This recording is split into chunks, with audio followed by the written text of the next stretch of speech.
মা গৈছিলে বেংকলৈ আৰু ওচৰতে ক'ৰবাত ৰাস্তাত এনেকুৱাবোৰ বেছি আছিল। মায়ে ভাবিলে মাইলৈ বিৰাট ভাল পাব, এটা লৈ যাওঁচোন, আৰু ঘৰলৈ লৈ আহিলে এটা, আৰু ঘৰত আহি কি অৱস্থা হ'ল তাৰ পিছৰখিনি চাওক। কি চাচোন বোলো নতুন বস্তু আনিছে বুজিছা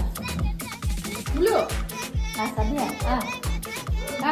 খালি লুকাই আছে ইমানে ভৰ কৰিছে এইটো ভৰ কৰা বস্তু নহয় কেনিবা হা তোমাক খেল লাগে ডাঙৰখন এইবিলাকে ল'ব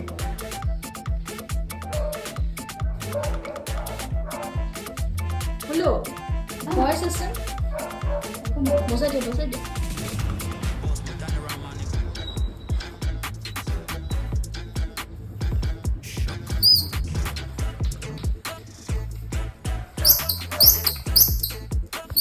একো নকওঁ